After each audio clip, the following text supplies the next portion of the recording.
¿Dónde está? ¿Dónde está?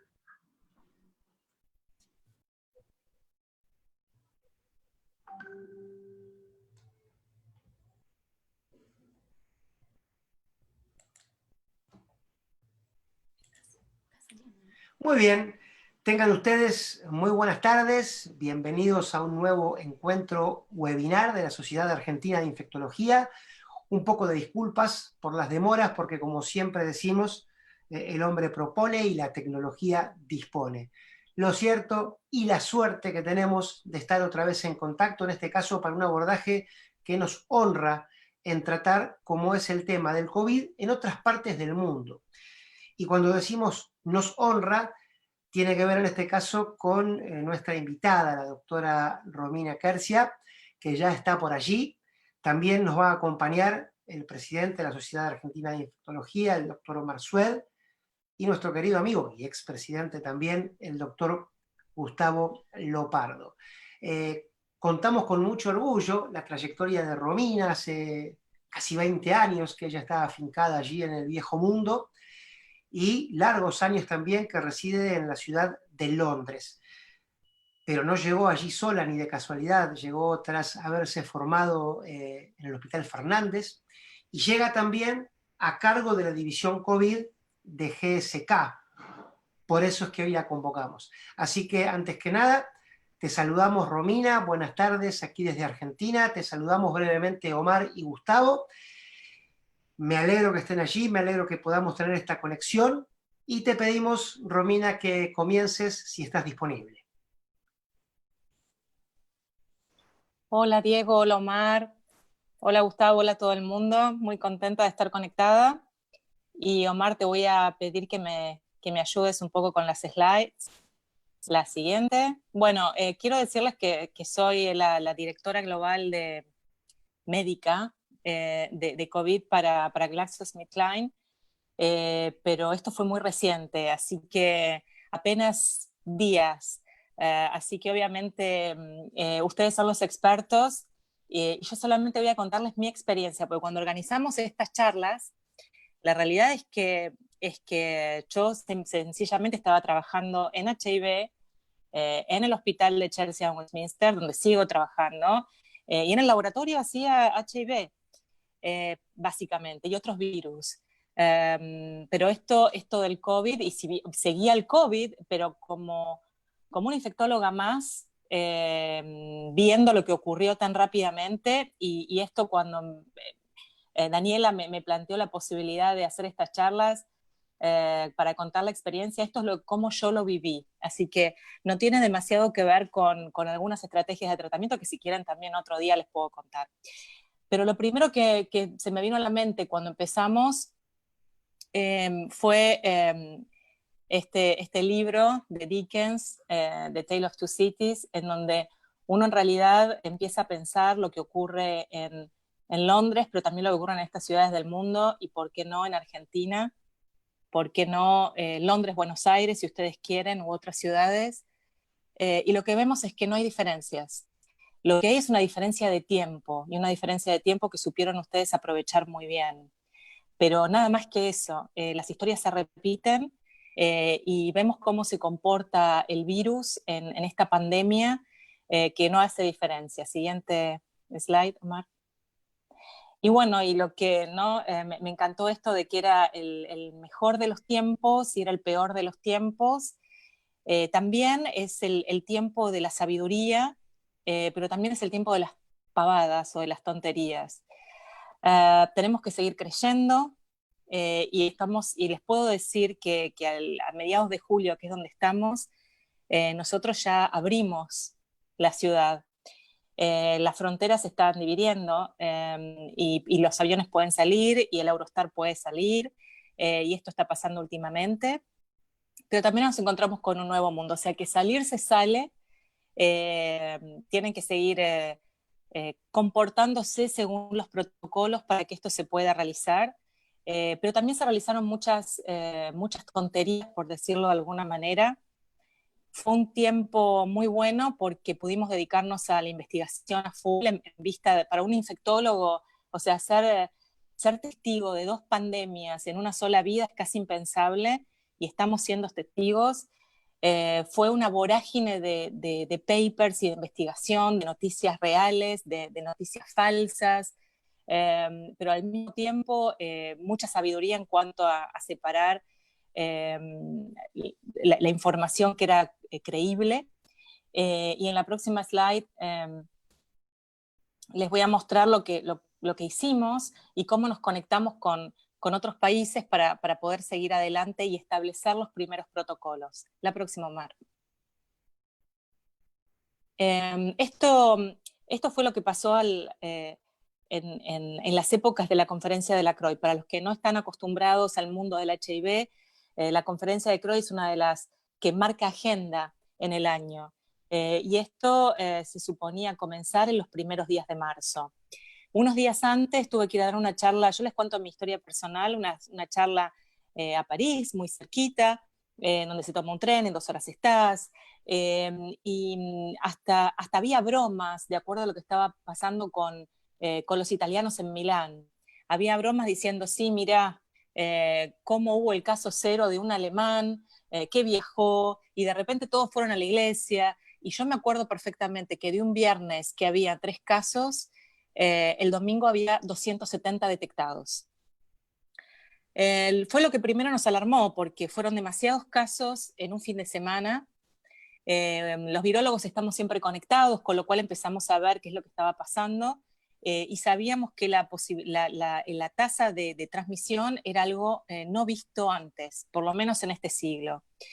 Y empezó a crear una alarma y una situación de temor muy grande. En esas semanas, a la semana siguiente, tuvimos otra reunión muy grande en Londres, que es donde vino gente de todo el mundo, y ya se estaba hablando de gente que decía, yo no viajo a Boston, que es donde se genera la conferencia de CROI. Yo no viajo.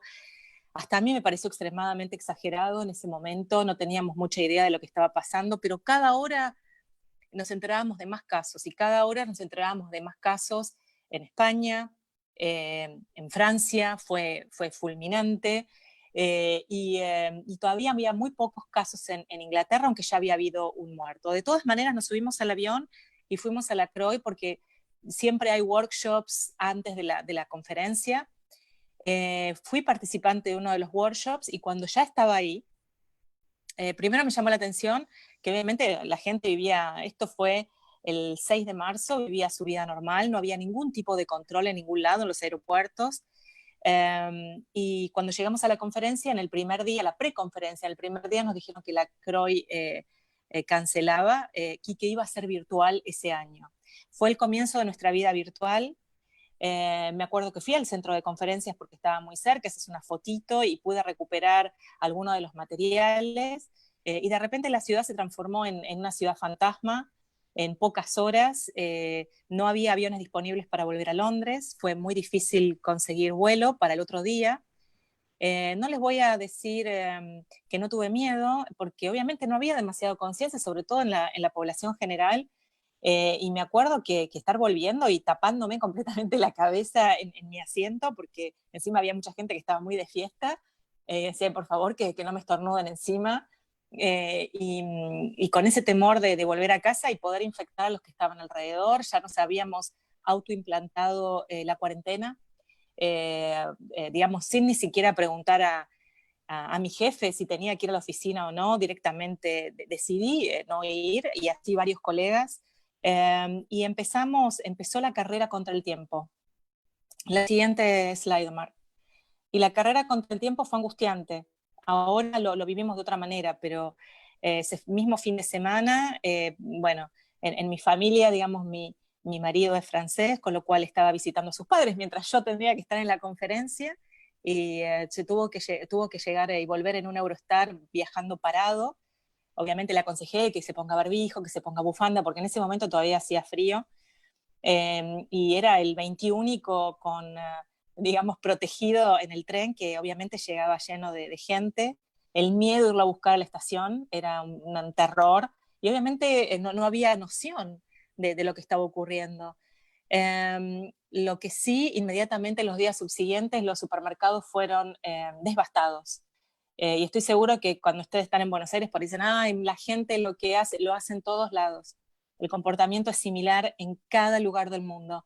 Es nuestra esencia frente al miedo y al terror de lo que podía venir. Nunca entendí por qué acumulamos papel higiénico en casa, no se podía conseguir papel higiénico, la cosa más ridícula.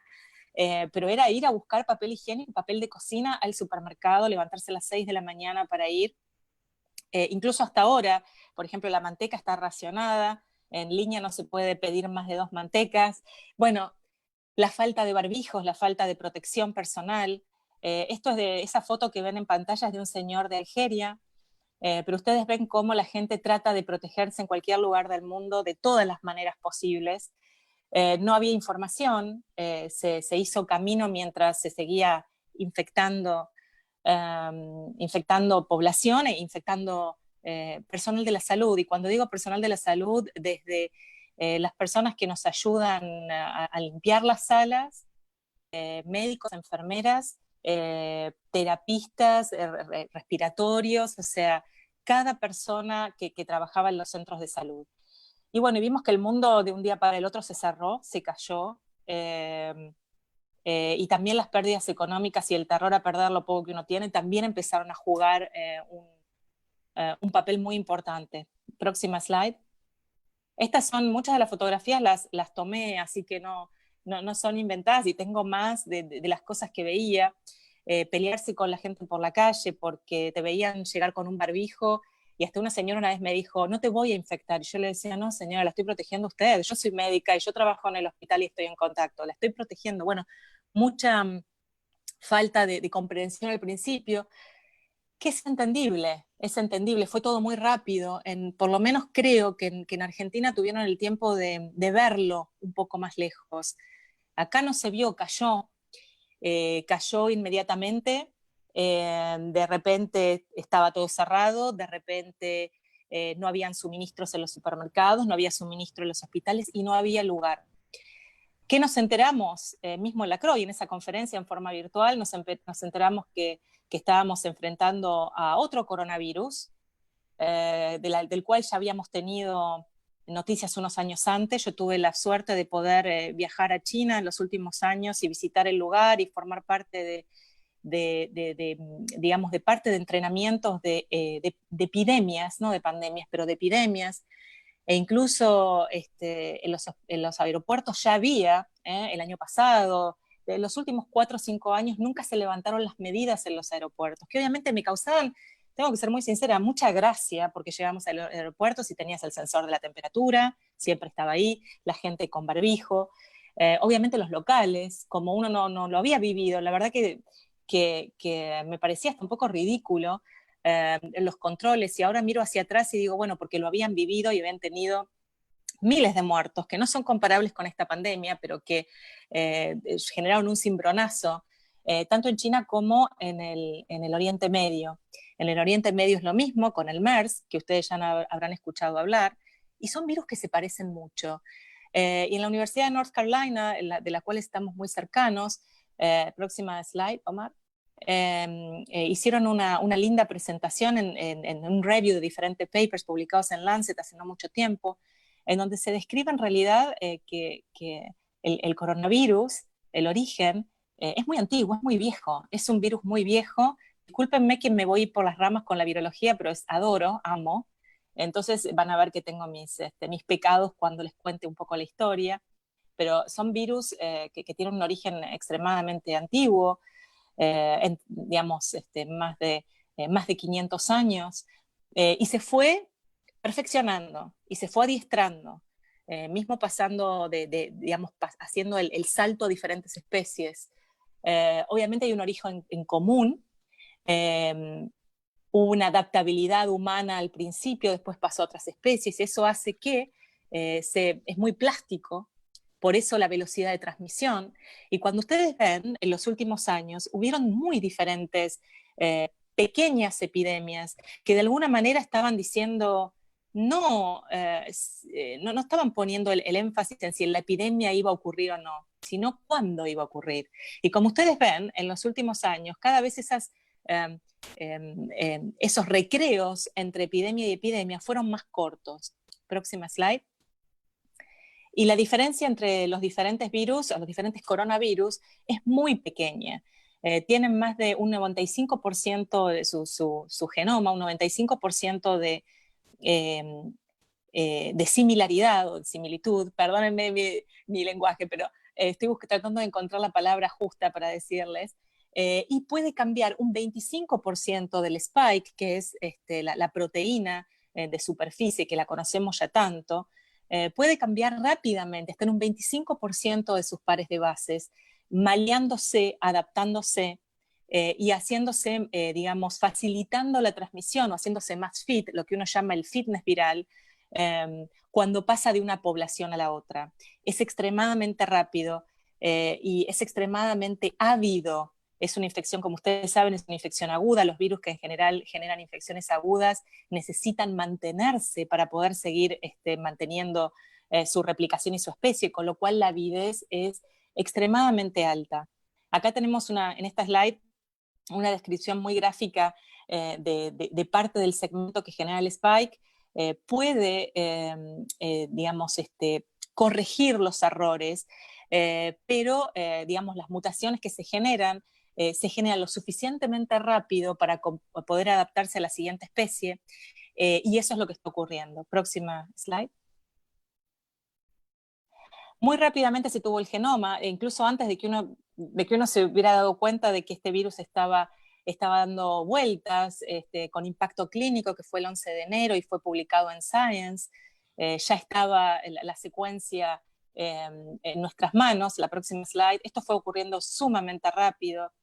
Me acuerdo todavía cuando Anthony Fauci habló de una desarrollo récord en cuanto a la vacuna.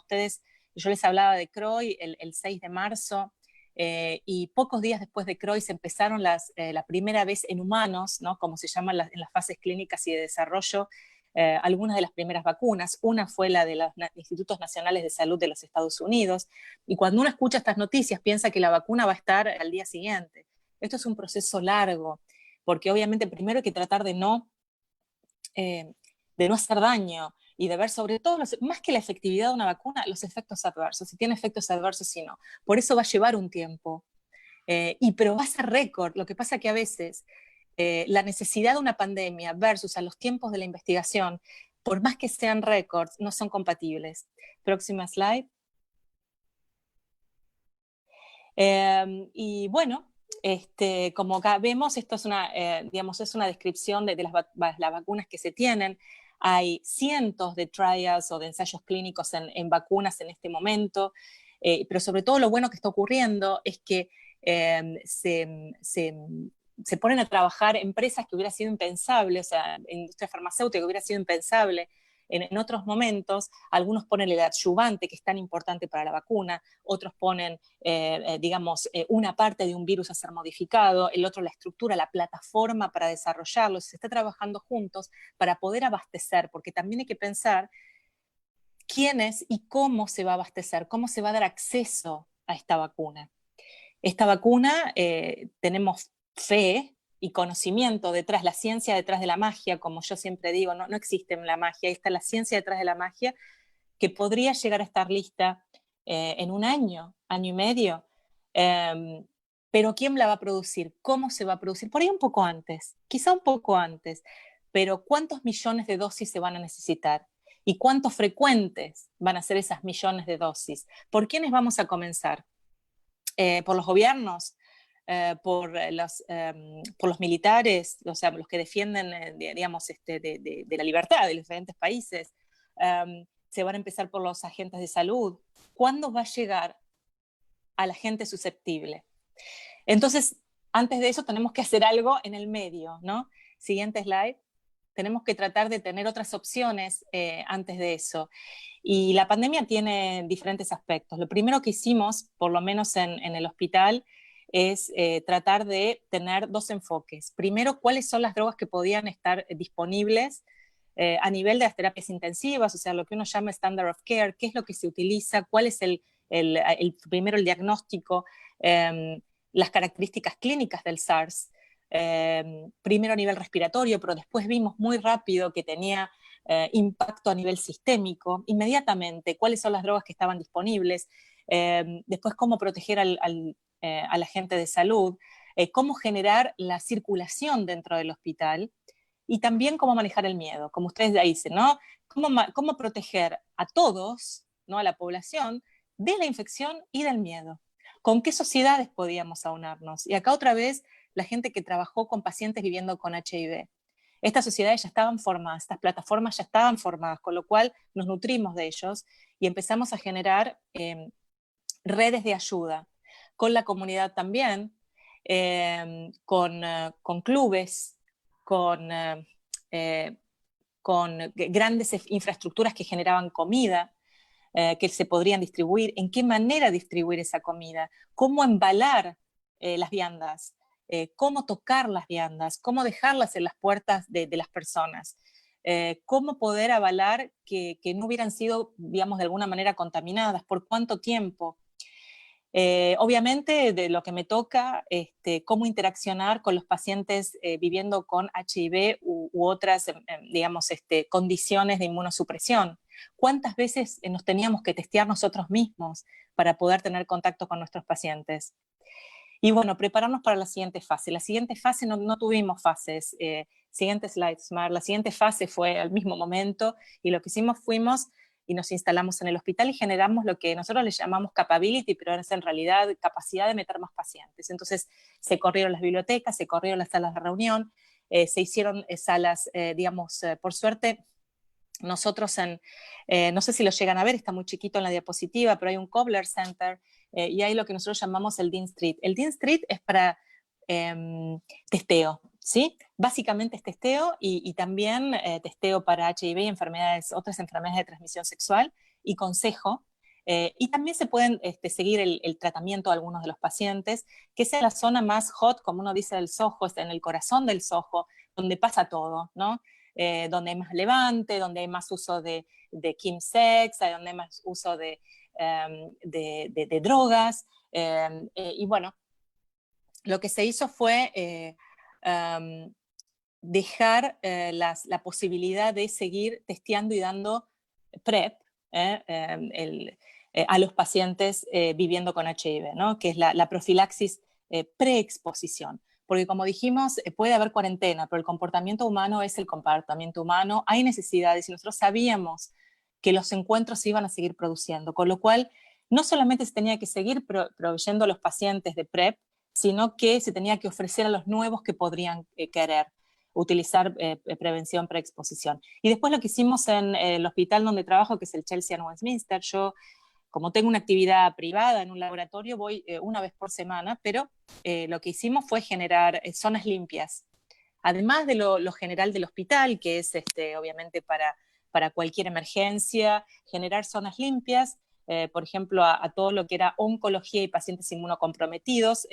Tenemos la suerte de tener al lado del hospital del Chelsea, lo que era el St. Stephen Ace Trust, que era solamente para pacientes con HIV, lo transformamos porque todo lo que es el hospital de día ya prácticamente no se usa, entonces transformamos el hospital de día, todo el servicio de tratar pacientes con inmunodeficiencias de cualquier tipo, incluso y sobre todo oncológicas, y se separó, se hicieron zonas limpias, se hicieron zonas de entrada, de salida estrictas, se entrenó, se entrenó a nuestros agentes de salud, fue lo primero que se realizó.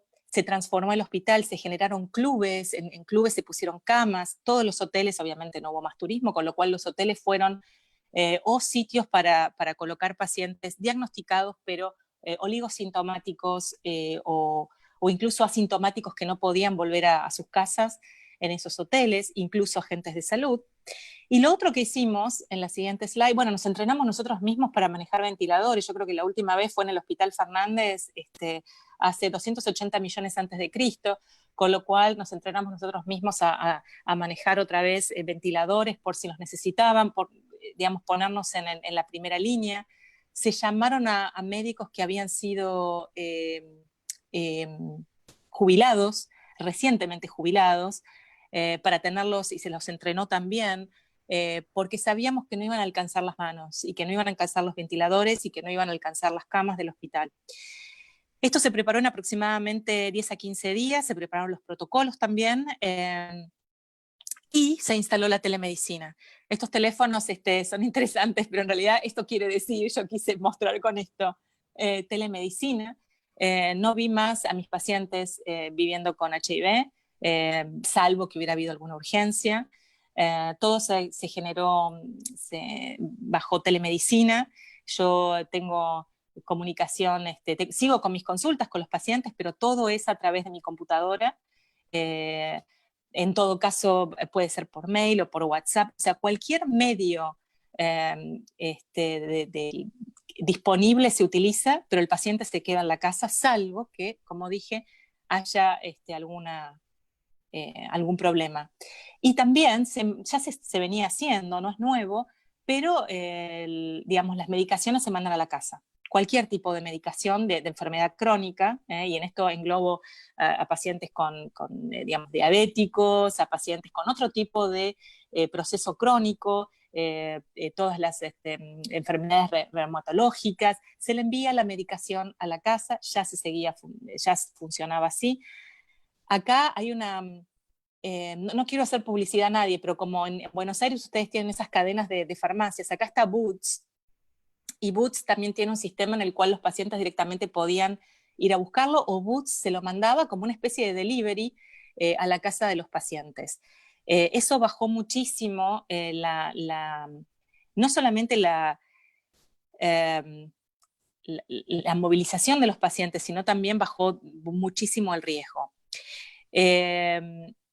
Bueno, esto es básicamente, seguramente me estaré olvidando de algunas cosas que se hicieron en ese momento. En algún momento, para que se queden tranquilos, tuvimos faltas de elementos de protección personal. En algún momento tuvimos, pero fuimos aprendiendo cómo usarlo, fuimos aprendiendo cómo racionar, y cómo ayudar también a la comunicación. No sé si ustedes se acuerdan, pero tuvimos a nuestro primer ministro infectado, al príncipe Charles infectado, generó todo lo que ustedes están viviendo en este momento cuando se infectan celebridades, se vivió, pero lo más triste es cuando llegan los decesos, y fueron muchos y fueron rápidos, y después les voy a contar con qué estuvieron asociados. Pero lo más importante que se hizo fue ¿cómo se llama? La denuncia de casos. Acá, digamos, el NHS, o lo que son los Institutos Nacionales de Salud en Inglaterra, siempre se tuvo muy aceitado la denuncia de casos, ¿no? Infecciosos o lo que sea, las estadísticas en cuanto a por qué mueren los pacientes, cómo mueren los pacientes, la causa de muerte, y eso es extremadamente estricto. Y se hizo incluso mucho más estricto cuando empezó el COVID, por cómo seguir y cómo trazar la vía de la infección, porque cuando empezamos a tomar medidas, ya estaba instalado. Ya teníamos miles de personas infectadas. Y lo que ustedes por ahí están viviendo ahora, yo me acuerdo que de semana a semana eran primero 200 casos, parece que el pico no llega nunca, después 400, después 8.000, después 80.000, y ya después no es más noticia. Pero también los decesos, y eso fuimos muy cuidadosos en cómo proporcionar la información al sistema. Cuando se puede, se hace autopsia, y si no se puede, es COVID. Por eso, digamos, también hay que ver cómo cada país declara a sus muertos y a qué se lo asocia, ¿sí? Acá, ante la mínima duda, aunque no fuera documentado, hasta incluso no se supiera digamos, la causa de muerte es COVID, hasta que se demuestre lo contrario. Y se tomó una decisión incluso política de hacerlo de esa manera para poder proteger a la población. Lo que les puedo decir es que nosotros nunca pasamos más allá del 60% de ocupación de las terapias intensivas, nunca más del 60%. Nunca se tuvo que elegir en cuanto a qué paciente podía digamos, tenía lugar para la ventilación. No hubieron esos problemas ni en Londres ni en otras ciudades. Y siguiente slide.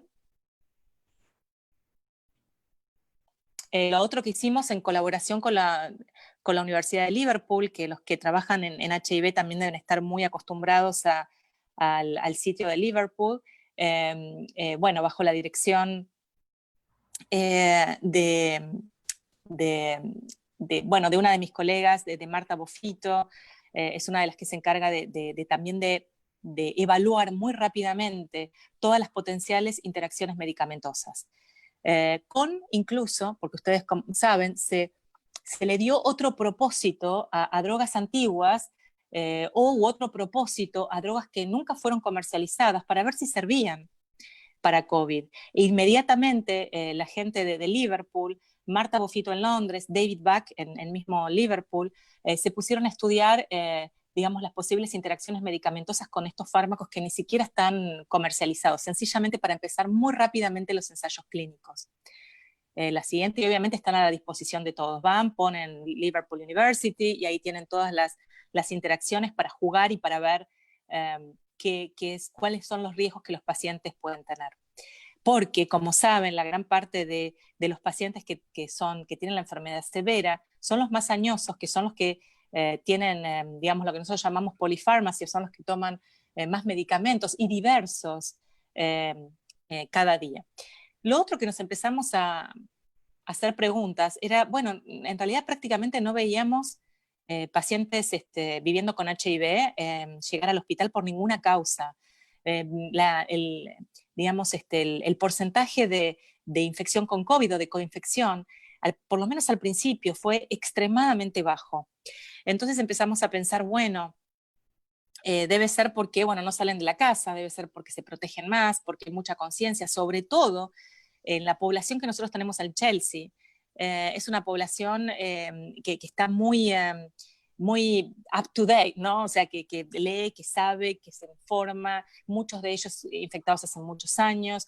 Lo mismo, como yo les digo, los chicos del Soho, digamos, tienen un nivel de alerta importante. Entonces decíamos, bueno, quizá porque se protegen, están en la casa, no salen, les mandamos la medicación, hay un cierto temor.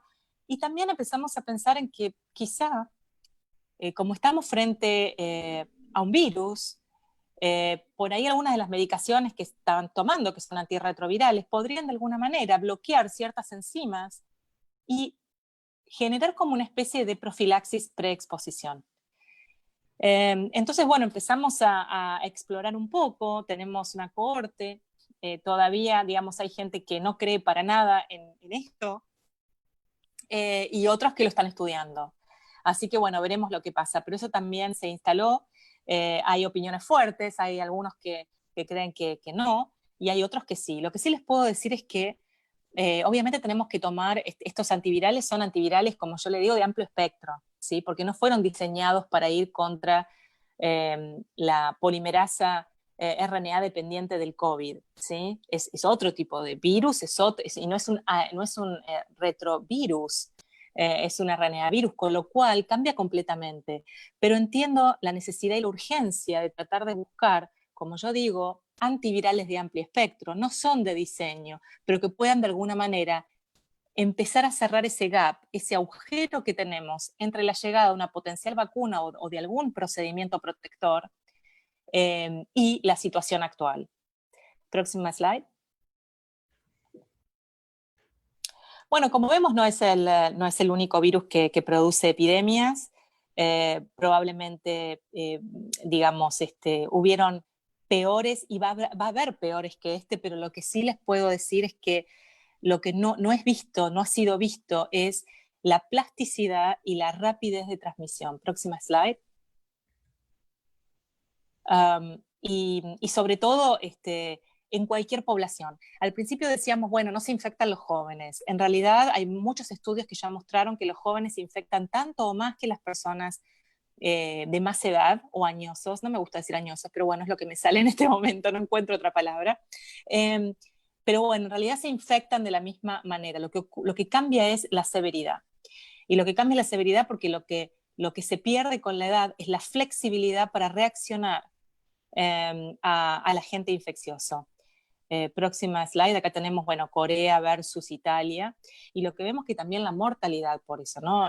Cambia, sobre todo en las personas añosas, pero no les voy a repetir esto porque ustedes ya lo saben. Lo que es interesante, que vamos a ver en la próxima slide, es por qué, digamos, tenemos diferencias de mortalidad y de población en diferentes países. Y lo que se vio es que es un estudio interesante que muestra que en realidad depende de, por ejemplo, en Italia, la cercanía de los más jóvenes con los abuelos, en las casas, cómo viven. Y eso es lo que estamos estudiando ahora, este fenómeno de cómo se vive. Y no hay que, digamos, como uno dice, no es rocket science, ¿por qué tenemos más infecciones en los geriátricos? ¿Por qué en las poblaciones que tienen más dificultades, lo que ustedes pueden decirle, digamos, barrios con dificultades o villas miserias? Por la forma en cómo se comporta el virus, prácticamente es como un tubo de ensayo, si tiene todo lo necesario para poder generar una infección sin ningún tipo de barrera, porque obviamente la distancia social es poco practicable, pero lo otro que vimos también es cómo se comportan las poblaciones.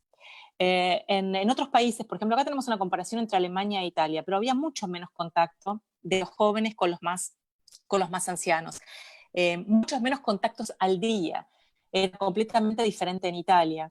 En Inglaterra el punto débil son los pubs, primero porque es el sitio de reunión por excelencia de la sociedad, o sea, la sociedad inglesa tiene sus fundamentos, sus pilares culturales en un pub, y en un pub uno tiene la imagen de que bueno, se va a tomar cerveza y está toda la gente en la puerta, ¿no es cierto? Y todos amuchados y todos juntos, y eso es cierto, pero la realidad es que el pub va a la familia y en diferentes momentos del día. Va a haber gente tomando mucho alcohol, pero va a estar la abuela, el abuelo, los niños, comiendo papas fritas y muchos tomando alcohol y muchos tomando gaseosa. Con lo cual, lamentablemente tuvimos, si bien el lockdown, como ustedes lo habrán escuchado, ocurrió 15 días después del resto, fue un poco tarde, fue tarde, y sobre todo porque no fue focalizado. Eh, digamos, hay determinados sectores que fueron los que más propagaron. Y pronto vamos a tener una publicación en cuanto a cómo estos lugares de reunión fueron en realidad, como yo digo, la placa de Petri de diseminación del virus en la sociedad. Hubieron otros también, pero los sitios de reunión fueron clave. Lo que no les conté, lo que no les conté hasta ahora es que nuestro lockdown no fue completo, como en otros países, por ejemplo en Italia, en España, en Francia, que teníamos como en Argentina, salir con ¿cómo se llama? Una autorización, etcétera, etcétera. Las familias no podían verse, incluso cuando había alguna persona que moría en una familia no se la pudo acompañar. Eh, mi marido no ve a su familia desde hace 4 meses, o sea, todo estaba muy limitado, pero acá no lo tuvimos. Acá ya no podíamos circular sin ningún problema, salir, ustedes hablan mucho de los runners, yo nunca dejé de ir a correr al parque cada mañana, nunca se dejaron de tener espacios abiertos para realizar ejercicio físico. Nadie te iba a controlar si ibas 80 veces por día al supermercado o a la farmacia. Pero es cierto que, y además el barbijo no fue implementado hasta hace bastante poco. Con lo cual a mí me daba un poco de... Incluso me recibí bastantes bromas, porque obviamente el barbijo no me lo sacaba ni para ir al baño, hablando mal y pronto.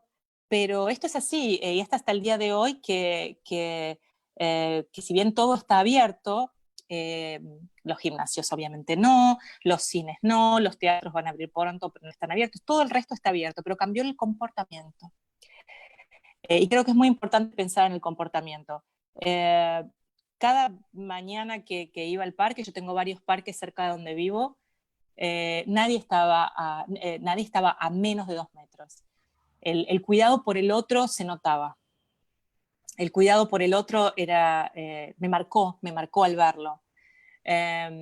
Lo mismo en los supermercados,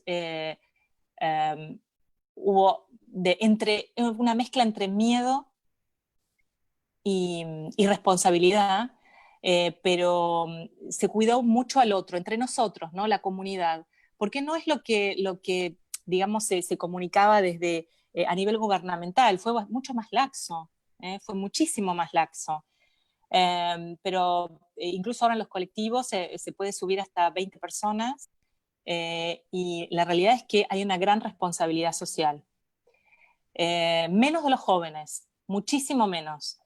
Creo que empezó a mermar un poco eso cuando empezamos a ver que los jóvenes también morían. Y los medios lo pusieron de relevancia, pero hubo mucha responsabilidad social, y yo creo que eso es importante. Vamos a ver cuando abran los pubs qué es lo que ocurre. Hay algunos abiertos en este momento. Hoy salí a mirar, les voy a decir, estaba muy curiosa de ver cómo funcionan, pero también es verano, y el verano nos da espacio. Están los restaurantes abiertos y algunos tienen todos como los cubículos de acrílico, y muchos están en los espacios abiertos, pero vamos a ver qué ocurre en el invierno y qué ocurre cuando la sociedad se abra realmente. La próxima slide, estoy tardando mucho por slide, perdónenme. Esta es la situación actual, no la voy a repetir porque ustedes la conocen. Estados Unidos, Brasil, con los casos de infectados. Lamentablemente, Gran Bretaña está entre los top 5 en cuanto a decesos. Pero bueno, está ligado a aquello que les expliqué al principio en cuanto a cómo documentamos. No es que por eso quiera decir que son pocos, no, es que se documentó de una manera extremadamente estricta. Próxima slide. Bueno, estas son digamos, las maneras de manifestarse. Lo que les puedo decir es que sobre todo al principio, en lo que más se focalizó en cuanto a tratamiento, es a los pacientes que estaban severamente enfermos y críticamente enfermos, ¿no? Se ha apuntado el armamentario justamente a eso. Y ahora estamos cambiando un poco. Próxima slide. Lo que estamos viendo, lo que estamos estudiando ahora es cómo manejar lo que va a venir. Sabemos que va a venir otra ola, o sea que si ustedes están preocupados en cuanto a cuándo viene el pico, vamos a tener muchos. Vamos a tener muchos diferentes de acuerdo a cómo podemos controlarlos, las medidas de salud pública que en cada país se tomen, incluso a nivel de Estado o a nivel de Estados, ¿no? Como en Estados Unidos o a nivel provincial. Pero la realidad es que vamos a tener varios picos. Por ahí uno grande y después se va a ir controlando, depende de cómo se maneje, u otros pequeños. Y creo que eso va a estar afortunada o desafortunadamente guiado por la economía de cada país. La próxima. Y esto es lo que vimos, ¿no? ¿Qué es lo que determina la tasa de transmisión? Y discúlpenme si ustedes ya lo vieron en otros webinars, pero digamos, lo que realmente determina la tasa de infección, o lo que impacta sobre la tasa de infección, son las características del virus, que ya dijimos que es extremadamente transmisible, y se está haciendo con algunas mutaciones mucho más transmisible, mucho más fácil, mucho más fit. Después, obviamente, las interacciones sociales, que es lo que les comenté, y obviamente en cuánta gente desarrolla inmunidad, por cuánto eso va a durar y cuán rápido desarrollamos una vacuna. Próxima. Y tuvimos al principio dos maneras de controlarlo. Una es la cuarentena, lo que mal llamado cuarentena, ¿no? El contener a la población. No es lo más efectivo, pero es lo más rápido. Y eso está muy bueno, porque es una manera de contener rápidamente la diseminación. Y por eso está muy bien lo que hizo Argentina, y por eso es modelo en el mundo. Y lo otro es la supresión. La supresión en realidad está basado en cómo nos contactamos o no contactamos, ¿sí? En cómo salimos, cómo establecemos esa distancia social. Se tienen que combinar los dos, pero les voy a dar una mala noticia. Incluso el próximo slide, combinados, primero es muy difícil de hacerlo cumplir, y segundo, las dos políticas son insuficientes. Hay que ir por más. La próxima. Y lo que nosotros ya calculamos es que no es solamente el distanciamiento y el confinamiento, una es rápida y es muy efectiva, la otra depende de, como yo les decía, la responsabilidad a nivel comunidad. Por eso nos contactamos con empezar a trabajar con las comunidades, pero también cerrar escuelas, tener, digamos, me hizo mucho pensar en los paralelos con la infección por HIV, si bien son muy diferentes en cuanto a ir a las zonas de alto riesgo, el transporte, las escuelas, los geriátricos, las poblaciones con menos recursos, porque obviamente van a tener menos recursos para el distanciamiento también, y cómo manejarse con esto. Y hay que aplicarlo todo junto, ¿sí? Algunas medidas se pueden ir haciendo laxas, un poco más laxas, volver a retomar, pero la realidad es que es una delicada combinación de todos los elementos que le fue nombrando. Y hasta sabemos hasta qué punto una medida puede reducir la potencialidad de transmisión. Es apasionante. El gráfico de arriba, cuando ustedes ven el de arriba a la derecha, no se puede ver lo que ocurre en la base, ¿no? Pero si vamos a una ampliación de lo que vemos acá en la base, ustedes van a ver que nosotros ya estamos esperando la segunda. Esto es lo que va a ocurrir en Londres, en el Reino Unido. Nosotros tuvimos un lockdown, como ustedes quieran llamarlo, porque no fue una cuarentena estricta, y vemos idas y venidas, ¿no? Altos y bajos, pero nosotros ya sabemos que para septiembre vamos a tener aunque sea una pequeña, ¿cómo se llama? Ola, ¿sí? Como el second wave, pero vamos a tener otras y ya está calculado. Y en la línea roja son las camas disponibles para ventiladores, ¿no? Son las camas preparadas. Y lo que tenemos que tratar de evitar, y puede ser que se vuelva el lockdown para arriba y para abajo, un poco más, un poco menos, que se cierran ciertas actividades, no todo, porque acá lo que se hizo fue proteger mucho a la economía, como se darán cuenta, para tratar de evitar lo que nunca tuvimos, que fue saturar el sistema. Nunca se saturó, pero es lo que se trata de evitar. Pero sabemos que, digamos, hay ciertas cosas que se van a poder hacer y que se están planeando. Por ejemplo, la escuela. ¿Sí? Las escuelas permanecieron abiertas solamente para los trabajadores esenciales para que pudieran trabajar y los maestros iban, pero controlábamos a los alumnos y sobre todo a los maestros con testeo. Lo mismo ocurre en determinadas empresas. Nosotros ya, por ejemplo, volvimos a ir en pequeños grupos a las oficinas. Yo les puedo decir que tuve mi experiencia hace un par de semanas de ir una vez por semana y me impresionó cómo, digamos, se manejaron las circulaciones dentro de la empresa, la disponibilidad de desinfectantes, la disponibilidad, obviamente, de barbijos, cómo se dispusieron ay, no me sale la palabra, pero las mesas de trabajo. Incluso al principio no se servía ni siquiera café, ahora como se empezaron de a poco a manejar el manejo de la comida y de la exposición del aire, porque vamos, si bien es un edificio muy grande, estamos confinados, cómo se cambian las temperaturas de la oficina, se está trabajando con todo eso para evitar los picos. Próxima slide. Pero bueno, como saben, nadie va a estar ajeno, eh, nadie va a estar ajeno a segundas olas si no aparecen medidas de protección. No voy a decir la vacuna, voy a decir medidas de protección. Esto es una foto muy antigua de la fiebre española, mal llamada fiebre española, pero digamos de influenza. Se parece mucho a lo que estamos viendo ahora. Y sobre todo, ustedes no me ven ahí, pero yo me tuve que entrenar y me dio mucha vergüenza porque no me acordaba nada de los ventiladores o de los respiradores, pero en ese triangulito que pueden ver estaba ahí yo tratando de hacer algo. Y bueno, en realidad la disposición de las camas es lo que estamos viendo hoy en los clubes. Sí, en los clubes de fútbol, que muchos se dispusieron a clubes de atletismo, lo que era, ustedes vieron que nosotros tuvimos hace algunos años los Juegos Olímpicos en Londres, se prepararon en esas instalaciones camas para recibir a los pacientes que estaban estables. Y en la próxima slide, ahora les voy a mostrar una mezcla del pasado y lo presente. Esto es lo que ustedes ven en el piso, ¿no? En el piso para tomar un metro, por todos lados. Entonces uno tiene que seguir los piecitos o los signos, me imagino que en Argentina está también, dónde dirigirse, cómo caminar. Al principio da un poco de irritación, ¿no? Porque ¿por qué me tienen que decir por dónde tengo que caminar? Bueno, hay que hacerlo, estamos viendo cómo, porque va a haber gente que va a expulsar el virus por la boca y que va a estar en el aire, pero cómo tratar de evitar que se propague, porque ahora estamos saliendo todos a la calle y es complicado. La próxima slide, esto es lo que van a encontrar en el metro. Obviamente tomando las distancias, no se pueden tomar escaladores y hay que dejar acá, por ejemplo, seis espacios, ¿no? Seis escalones. En Harrods son 4 y en otros shoppings son 8. O sea, cada uno depende de su protocolo, pero tiene que haber 2 metros como mínimo, dependiendo de cómo ese escalador es.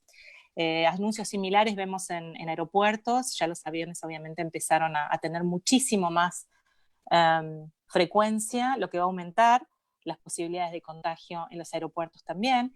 Y la próxima slide es también para mostrarles que en todos lados tenemos la misma hecatombe económica, que eso no cambia, ¿sí? Que es extremadamente triste ver cómo las economías caen y que es universal, pero que de a poco se va abriendo de diferentes maneras. Y bueno, hoy ya nosotros podemos ir afuera, podemos comprar, digamos, y disfrutar de una tarde afuera, pero sí es cierto que nos va a costar. Fue la peor caída de la economía después de la Segunda Guerra Mundial, y estoy hablando de Europa en general. Y es interesante porque no importa si hicieron completo lockdown, medio lockdown o 25% de lockdown, no, ustedes lo van a notar cuando uno empieza a caminar después que las cosas abren. Uno no camina de la misma manera, no se acerca a la gente de la misma manera, no te da ganas de sentarte en un lugar a comer o a tomar algo de la misma manera. Por más que tengamos las ganas, cuando después lo podemos hacer, hay una percepción diferente, que es muy interesante. Próxima slide. Pero hay otros que están ganando mucho dinero. Obviamente estas son las acciones de Zoom. Otras acciones de determinadas compañías farmacéuticas que generan vacunas y otros productos. Es interesante ver, bueno, obviamente Amazon. Es interesante ver cómo otra manera de ver la economía y el trabajo van a afectar a nuestra vida en los próximos años. Una de las últimas slides que tengo es la próxima, en donde se ve, ahí está, ¿sí? Ahí está. No, la próxima si querés también, Diego, no hay problema. La próxima, que tenemos diferentes tipos de virus. Y cómo de un murciélago, ¿no? Digamos, primero estuvo se transmitió como reservorio en China, Wuhan. Tuve hace poco una teleconferencia con gente de Wuhan y están a full laburando. Es como, digamos, no quieren hablar más del virus, que querían escuchar de nuevos medicamentos o de nuevas propuestas para el HIV. O sea, hay todo un resurgimiento, pero cómo hay diferentes tipos, el A, el B y el C, y hay diferencias entre ellos mismos, cómo diferentes ensayos nuevos con anticuerpos monoclonales, por ejemplo, generaron mutaciones muy rápido, y cómo ya se está pensando en combinaciones, cómo se le dio otro propósito a nuevas drogas. Próxima slide. Si quieren, después les cuento un poco de las particularidades de este virus y cómo muta, y cómo el virus que tenemos en Argentina probablemente sea diferente, y en diferentes partes de Argentina, sea diferente el que tenemos en Europa y que el que tienen, por ejemplo, en Nueva York y en San Francisco o en la costa oeste de los Estados Unidos, son un poco diferentes y también marcan un poco la velocidad de diseminación. Bueno, hay muy poco en este momento disponible. Lo rojito, lo que puse en rojo, esteroides, plasma convaleciente y remdesivir es lo que está en este momento disponible, ¿sí? Como ven, es bastante escaso, pero bueno, ya muy rápidamente tenemos algunas cosas. Próxima slide. Algunos son más trabajosos que otros, o sea, conseguir plasma de paciente convaleciente, a cuánto se los puede dar. Hay miles de personas infectadas y que se infectan cada día, millones en el mundo, por lo tanto no es fácil. Remdesivir, bueno, obviamente parenteral, los esteroides, bueno, en el recovery, como ustedes ya lo vieron, es lo que más a mano tenemos, pero sobre todo para los pacientes severos, ¿sí? Necesitaríamos ir un poco más temprano en cuanto al tratamiento y a la prevención. Y con lo que se puede ir temprano, es como lo ven acá, en las fases más tempranas es, bueno, yo por mi vicio personal, una gran apuesta a los antivirales. Convaleciente de paciente también, pero bueno, necesitamos algo masivo a nivel de salud global. ¿Sí? Yo tengo una pasión por la salud global y equidad, y bueno, creo que necesitamos algo que sea más masivo. Próxima slide.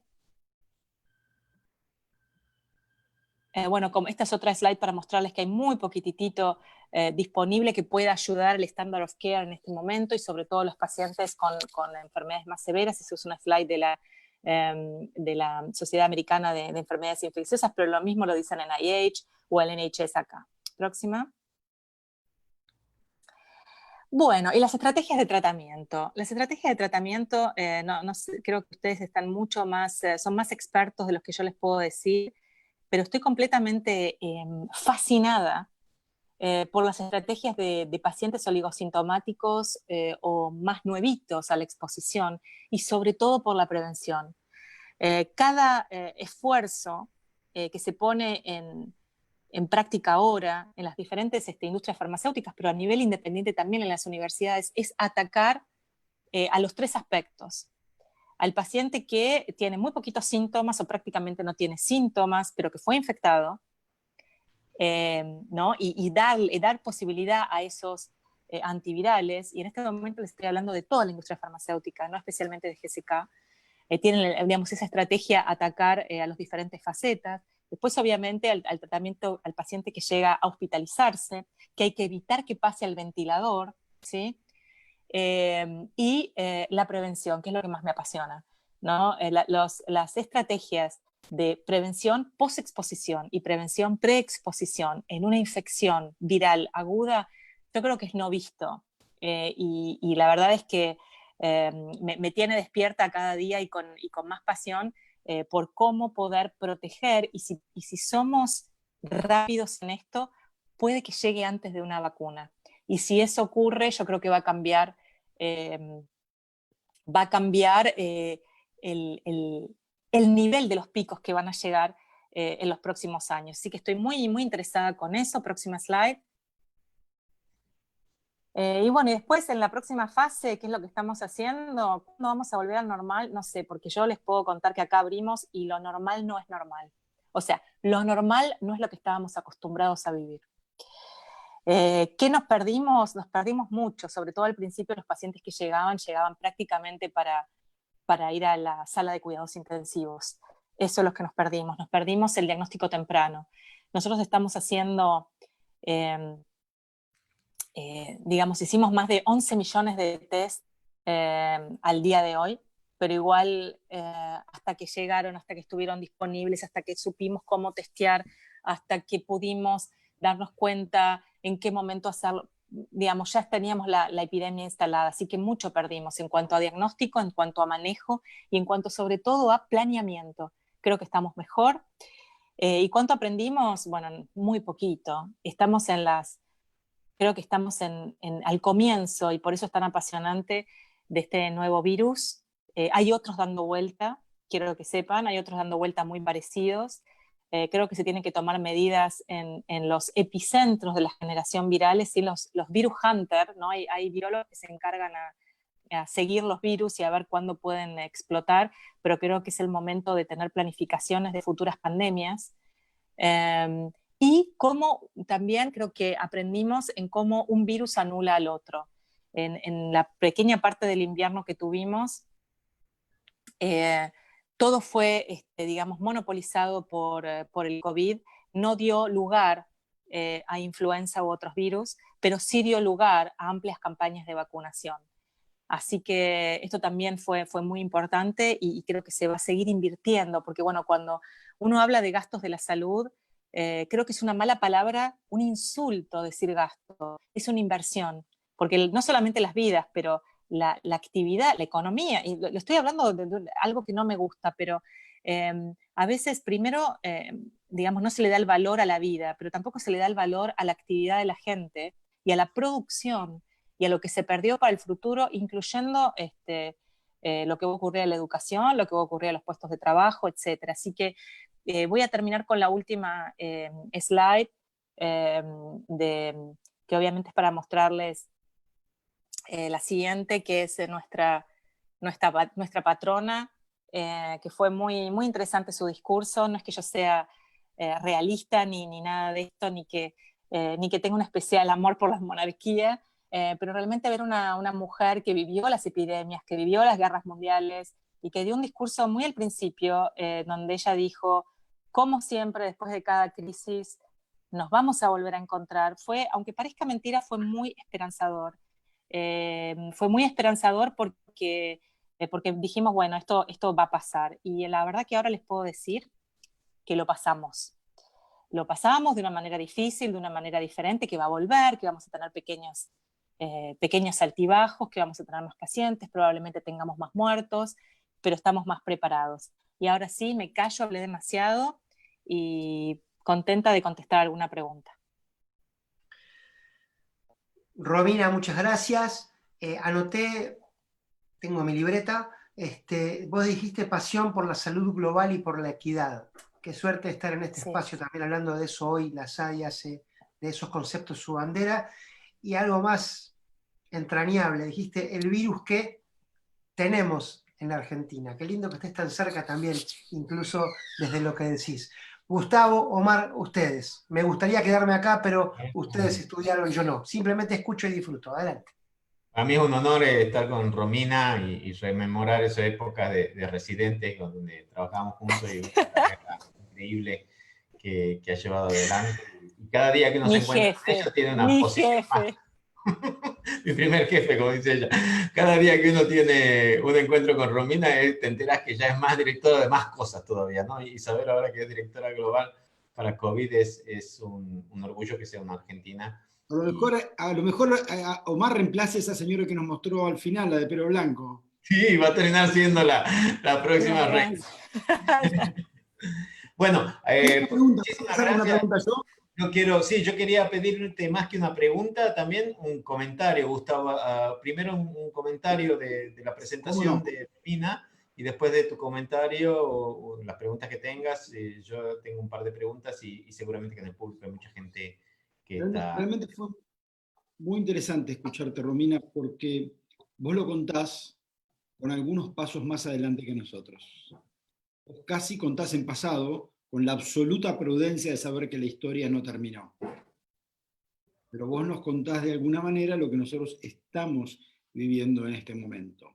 Nosotros estamos con un número de casos en aumento. Yo esta mañana fui a Vicente López porque se va a habilitar, ahí está mi hospital, se va a habilitar un lugar donde mandábamos solo los sospechosos y los leves. Y ahora vamos a ver si a los moderados también los sacamos del hospital y los llevamos a algún lugar que se parece, que decís un montón de cosas que yendo unos pasos más adelante. Fue interesante escucharte de crítica en cuanto a algunas medidas de las que se tomaron en distintos países europeos, o en particular en Inglaterra, en cuanto a la temporalidad de las medidas, me parece que eso es interesante. Y en relación a eso, había dos preguntas que te quería hacer rápido. Una, aprovechando que sos viróloga.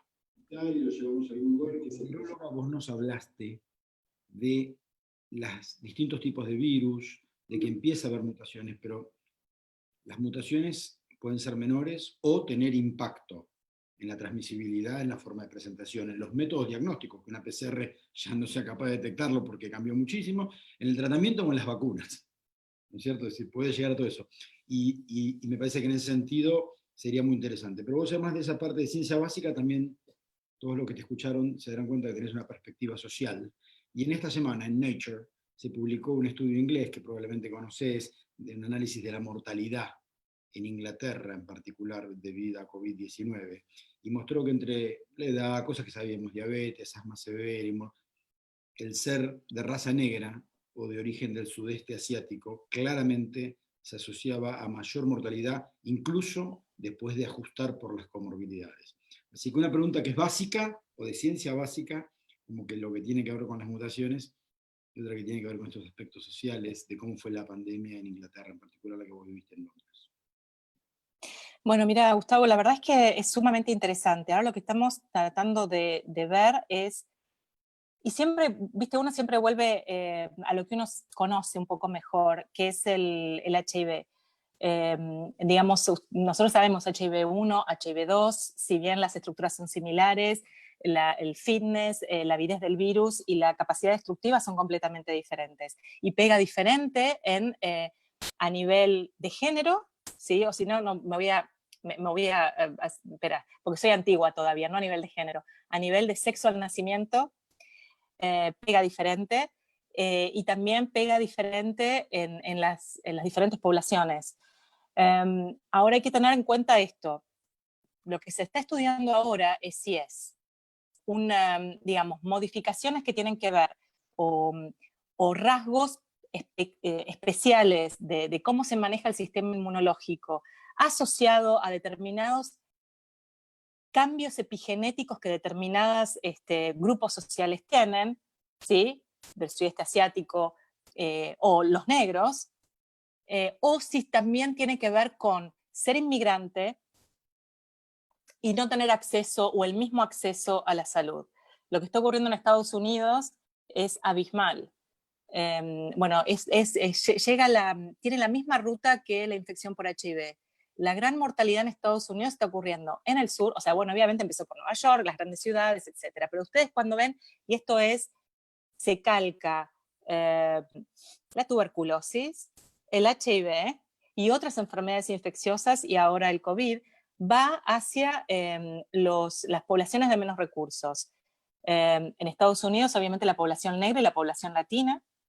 Y yo digo en Londres porque es donde vivo, pero en Inglaterra también. Sí. Ahora, por ejemplo, nosotros estábamos hablando la semana pasada con Marta, que es mi compañera de hospital, y yo hace un mes prácticamente que no voy, mes y medio, pero ella sigue yendo, y yo le decía, bueno, nosotros nos tenemos que testear una vez por semana, ¿no? Porque estamos en contacto con pacientes viviendo con HIV, yo le decía, bueno, dame los últimos datos de laboratorio. No hay pacientes, no hay más infectados. Bueno, pero hay más casos, entonces, ¿dónde están? Bueno, en Chelsea no tenemos más hace mucho tiempo, no hay más diagnósticos de COVID en las últimas semanas, sobre todo en el noreste de Londres. En el noreste de Londres es donde están los barrios más difíciles, y no es por casualidad que ocurre ahí. Y después tenemos un delay, digamos, en Manchester y en Liverpool. Ahora están un poco bajando, pero sí tiene que ver con los recursos. O sea, hay dos partes. Es muy difícil por ejemplo, de ver si es sencillamente asociado a la falta de equidad social o una combinación, o sea, de determinados factores inmunológicos y la falta de equidad social, o absolutamente asociado a la virulencia del virus y a las transformaciones. Muchos de ustedes lo conocerán, amigo personal que amo profundamente, el doctor Carlos Federico Perno de Italia. Él es virólogo médico y me estaba diciendo que estaban estudiando cómo cambiaron las cepas desde el comienzo de la infección en el norte hasta ahora, y la cantidad de mutaciones es impresionante. No todas son mayores, como vos dijiste, Gustavo, tan sabiamente. No todas son mayores, pero estas pequeñas, ¿sí?, llevan un momento que te hacen un shift, un poco como en la influenza, y otra vez empezamos el camino. Y eso sería lo peor que nos puede ocurrir. Por eso estamos teniendo tanta prudencia con la generación, con el diseño de drogas, para evitar que se genere eso. Ya se vio que con un solo anticuerpo monoclonal generas resistencia inmediatamente. Y estamos hablando de un virus agudo, ¿no? Con una evolución, o sea, muy, digamos, no te da tiempo prácticamente a generar resistencia, y da. Entonces hay que tener mucho cuidado para no generarlo al mismo tiempo, porque muchas de estas estrategias se van a implementar en manera de prevención, con lo cual hay que tener, digamos, siempre vuelvo al principio, hay que ver la potencia que van a tener, la especificidad que van a tener, o si vamos a necesitar combinaciones. Así que... Creo que fue una excelente presentación, y una presentación que la gente que está, Diego ya te va a decir después, pero la gente que está en el chat de Facebook está toda agradecida y solicitando y pidiendo que sí o sí dejen la presentación grabada para poder verla, así que es lindo que más de las 500 personas que estuvieron conectadas estén tan contentas.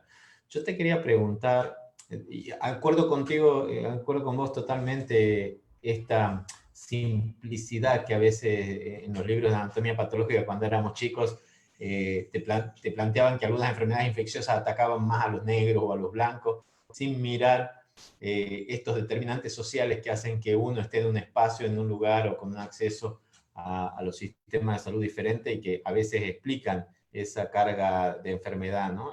Sin desmerecer que seguramente que hay factores genéticos que pueden explicar por qué algunos niños tienen enfermedad de Kawasaki, o por qué algunas personas jóvenes hacen un COVID muy grave y terminan intubados, pero que quizás como concepto la mayoría de estas diferencias raciales desenmascaran inequidades sociales. Y esto lo vimos nosotros aquí tuvimos nosotros los primeros casos en la ciudad de Buenos Aires, después la segunda ola vino de los barrios vulnerables y ahora volvemos a tener toda la ciudad, más del 48% de los casos que tenemos no tienen foco identificado, contacto primario identificado, o sea, hay muchísima circulación. Lo que yo te quería preguntar era, vos comentabas que nunca el lockdown fue completo, nunca la fase 1 fue muy exagerada, y sin embargo tampoco tuvieron, aunque no tuvieron desborde de camas de terapia intensiva, no tuvieron pocas muertes, digamos. Son uno de los países, el tercer país en el mundo, creo, en cantidad de muertes. Entonces,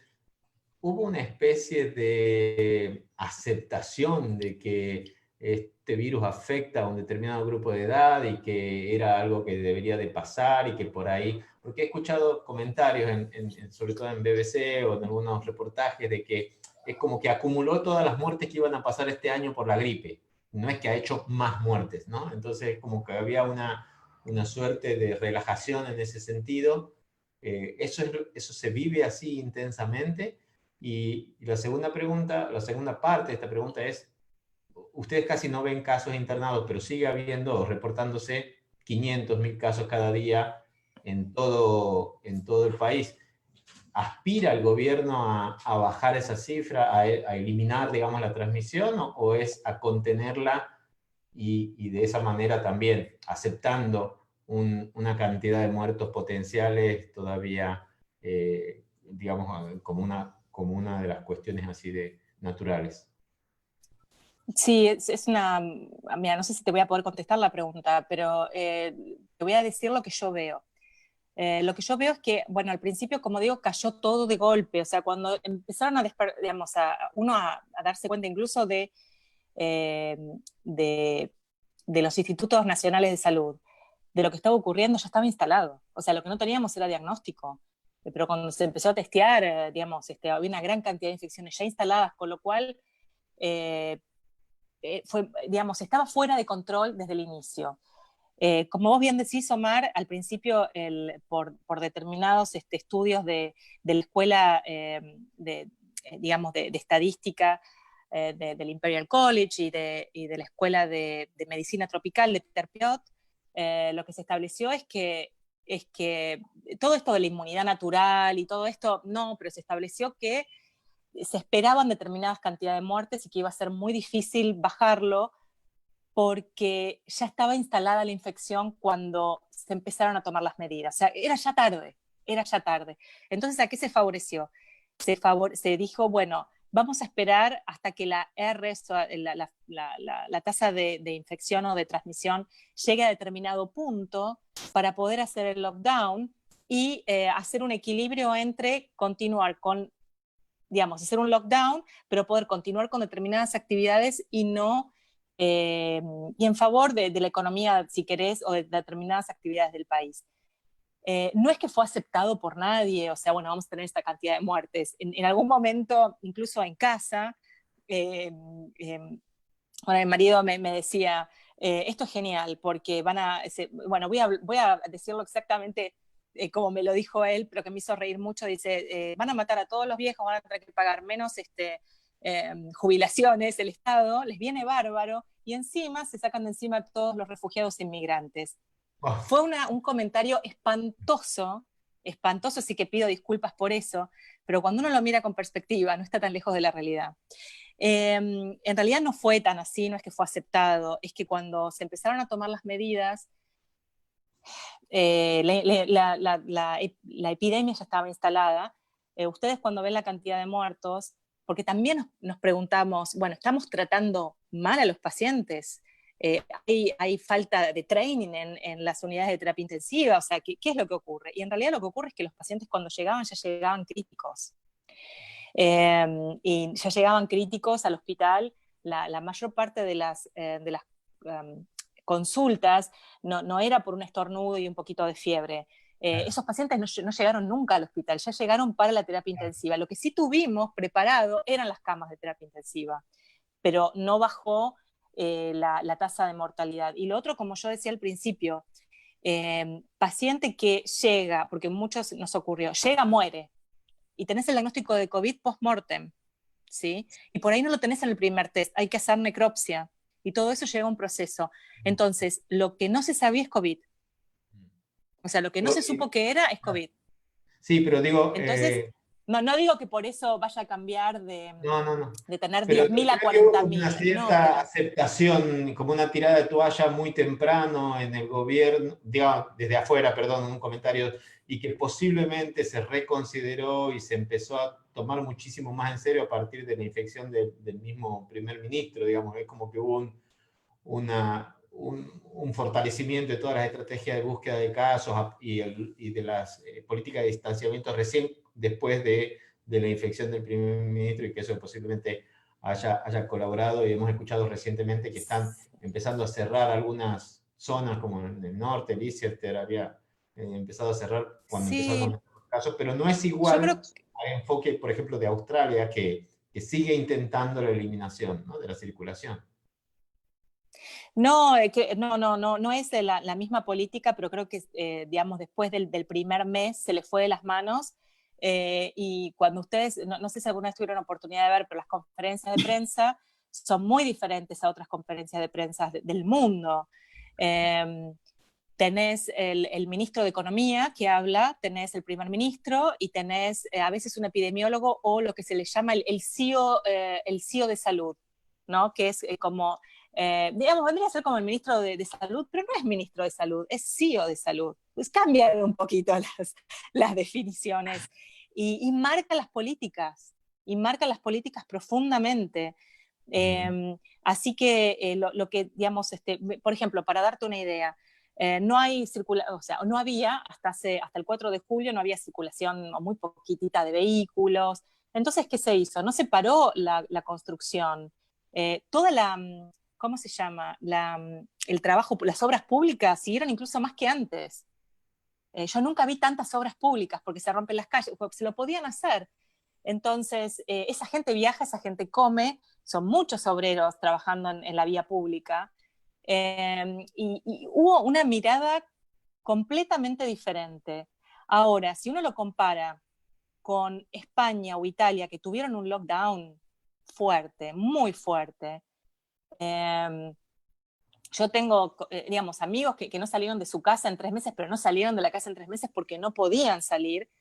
Y el nivel de infección y la mortalidad fueron muy parecidas. Por ejemplo, España hoy nos pasó otra vez el número de casos y ellos sí hicieron un lockdown absolutamente completo. Pero sí las políticas fueron diferentes y creo que para el futuro, bueno, la mentalidad de Boris Johnson es diferente a otras políticas que se aplicaron en Europa. Eso desde ya y en otros países, o sea, en otros lugares. Ni Igual, punto de mi comparación. última intervención, así dejamos algún espacio para Gustavo y para las preguntas del público, pero tampoco eso lo salvó del desastre económico, quiere decir, ¿no? Tampoco, digamos, Tampoco, no, tampoco. porque acá hay esta suerte, en Tampoco lo Argentina, esta salvó. suerte de percepción de que si abrimos todo va a florecer la economía, y claramente tampoco el desastre económico ya viene de la mano del COVID y No, viene... mira, Omar, hay cosas que, por ejemplo, hay servicios obviamente que se mantuvieron, pero una gran desocupación, todo lo que ustedes me imaginan de turismo, todo lo lindo que es que hoy podés caminar y hacer lo que quieras porque no hay una persona caminando por la calle, por más que esté todo abierto, porque bueno, se terminó el turismo, los hoteles, los teatros, se cayó todo el poder adquisitivo. Si bien el gobierno sí tenía espalda como para seguir pagando sueldos, dar créditos, y por ejemplo, si tenés un crédito, podés no pagarlo en 6 meses, pero no es que no lo tenés que pagar, lo tenés que pagar en algún momento. Va a ser una gran hecatombe. Lo está haciendo en este momento. O sea, yo creo que cuando yo digo que la epidemia es imparable, entre comillas, no me estoy refiriendo al virus o a la posibilidad de tener menos infectados, es la consecuencia de la pandemia es imparable. Y ya ves, con diferentes medidas, es muy poco lo que cambia, salvo, creo, espero, lo que se está haciendo como por ejemplo en Argentina.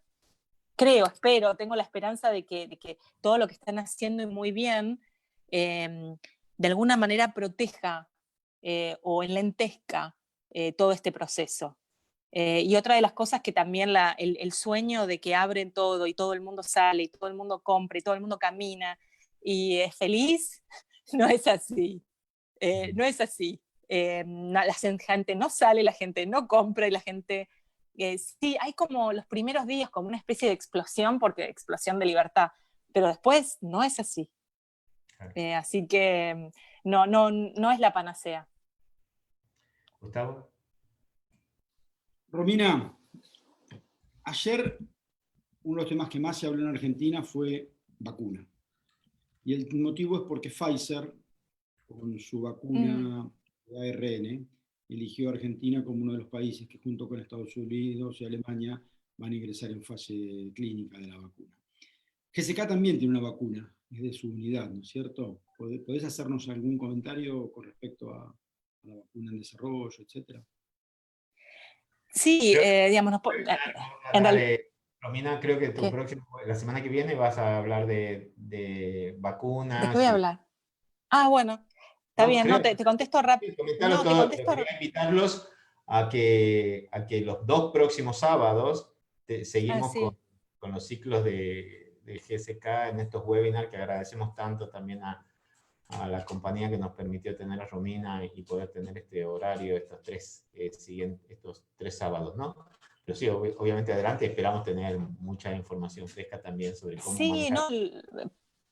Primero me pone muy contenta que la Argentina tenga sitios de Pfizer y de cualquier otra compañía. Me parece muy importante y muestra la calidad de investigación que tenemos en Argentina, ¿no? Me pone súper contenta eso. Conozco al director del programa de vacunas y muchos de ustedes también lo conocerán de Pfizer. Su colega muy querido, y en cuanto a GSK, nosotros lo que estamos haciendo, sí, el otro día bueno, lo que pasa es que no sé si lo puedo decir, porque viste cuando empiezan que es promocional, que no es promocional, y no quiero que Daniela me mate, pero hay otras vacunas que están muy avanzadas, otras en relación yo hablo de GSK, lo que GSK está haciendo básicamente, que me da bastante orgullo, es no solamente tratar de generar una vacuna, sino de también aportar la plataforma para trabajar en los adyuvantes. Nosotros somos buenos en eso, nosotros vacunamos toda la estructura de vacunas. Entonces, a veces vos tenés digamos, el sustrato necesario, el específico, pero te falta el adyuvante, que es tan importante. Y creo que eso es de esta solidaridad o generosidad en cuanto a juntarte con otros, para aportar el adyuvante y poder producir vacunas, porque yo me imagino está el plan de que varios laboratorios al mismo tiempo van a producir la misma vacuna para dar abasto. Yo creo que esto es muy importante. Y bueno, y con las vacunas ser prudente, pero para todas lo estoy hablando, porque vamos a ver cuán efectiva es, con qué tiene que ser acompañado y cuánto va a durar. Y creo que eso va a también ser acompañado de lo que ustedes también están haciendo, que es, digamos, evaluar el plasma de convalecientes, que también va a ayudar a tener una idea a qué esperarnos.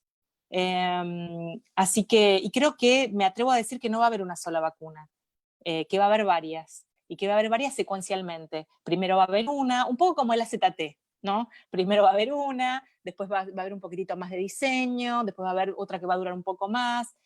Por eso creo que estamos en los albores de los coronaviruses, ¿sí? Porque que son varios y hay que atacarlos. Si bien va a ser mucho más fácil de generar una vacuna que en otras áreas.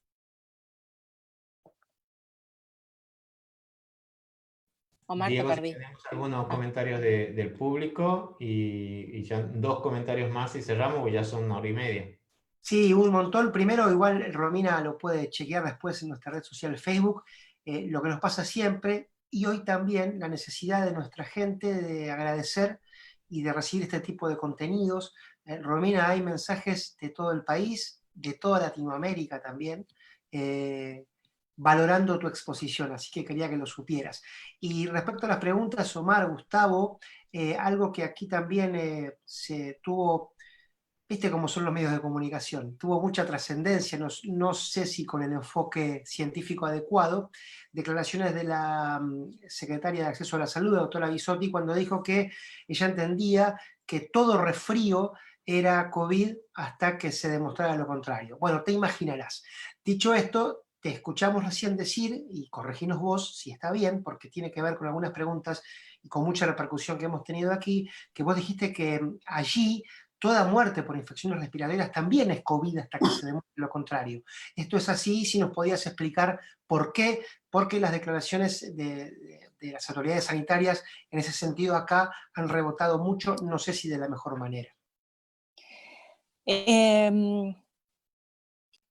Bueno, lo que hay que entender es que lo principal es proteger, ¿no? Entonces, cuando uno dice, digamos, tenemos que tener epidemiología o datos epidemiológicos fuertes, es para proteger a la población. Cuando uno dice cualquier resfrío es COVID, es no porque cualquier resfrío es COVID, porque va a ser el primer paso para proteger al siguiente. Si yo siento algún síntoma y me aíslo y me guardo, estoy protegiendo al otro, estoy protegiendo a mi familia. Así que obviamente que apoyo completamente lo que dijo la ministra no Biasotti, o secretaria, perdón, no sé exactamente, pero la conozco perfectamente.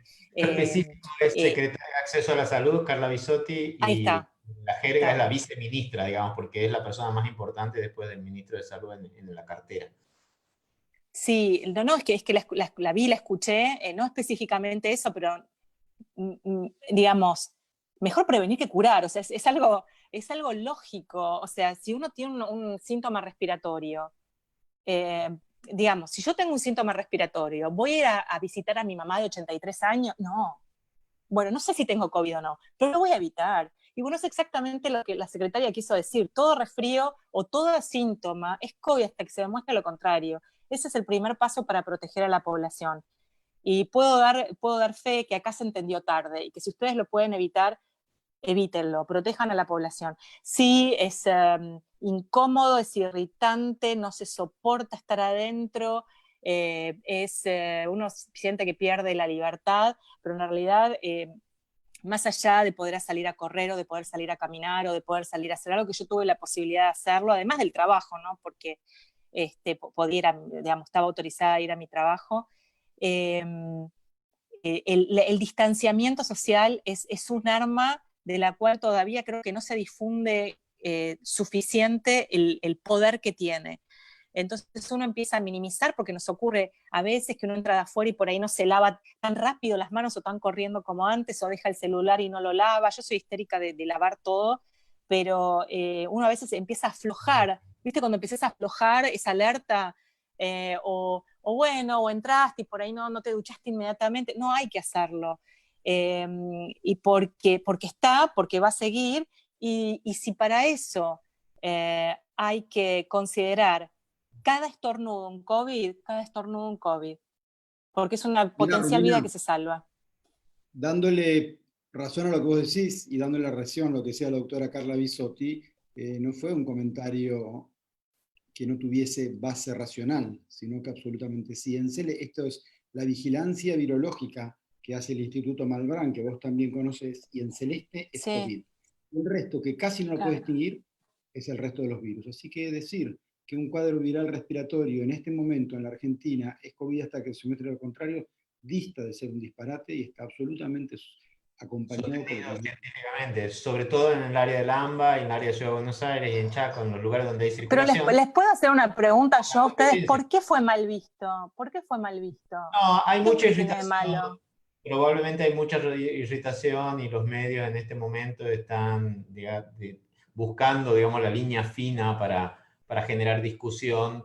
Pero creo que Carla lo explicó bien y después en las siguientes apariciones era muy claro, y es claro que en la ciudad de Buenos Aires cualquier persona que tenga cualquier síntoma respiratorio, como decía Carla, la persona se tiene que autoaislar y conectarse con el sistema de salud para decidir si el caso justifica el hisopado o no, pero se tiene que autoaislar, porque cualquier cuadro respiratorio, como decís vos, Romina, puede Decir hoy ser. tengo una gripe, no es gripe, es COVID. Hoy casi no hay Es gripe. COVID, Millones de es COVID. ejemplos de personal de salud que ha ido a trabajar con fiebre o ha ido a trabajar con una tos nueva o un dolor de garganta y ha desencadenado brotes en muchos centros de trabajo, ¿no? Entonces eso es crítico que la gente lo tenga clarísimo. Si uno tiene un síntoma respiratorio o febrícula, se tiene que quedar en su casa y no tiene que ir a los hospitales ni tener contacto en particular con personas mayores. Sí, yo creo que lo contrario, Omar, sería lo terrible. ¿no? Decir, bueno, si tiene una tosecita, no se preocupe. Una gripecilla. Claro, gripecilla, no se preocupe. Yo creo que eso sería asesino, porque la gente lo que no se da cuenta es que cada contacto hay una potencial muerte detrás. Y además que hay una diferencia, mientras que la gripe generalmente da síntomas muy marcados. La gripe da fiebre alta. El COVID en la gente joven frecuentemente es oligosintomático.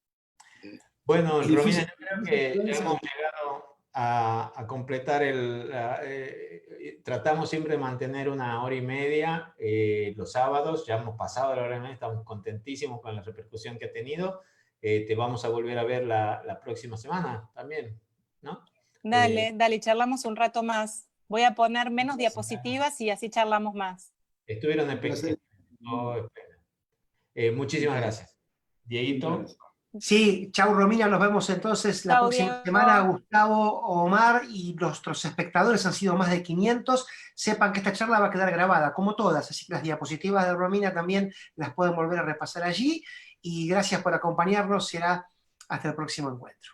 Una cosa que no dije es que las preguntas que se mandaron por el formulario de Facebook van a ser contestadas también, así que no se preocupen, que hay un equipo de médicos trabajando también para enviar estas respuestas. Bueno, muchas gracias a todos. Adiós. Buenas tardes, hasta luego. Chao, chao. Y gracias a GSK también, ¿eh? Muchas gracias. Hasta luego.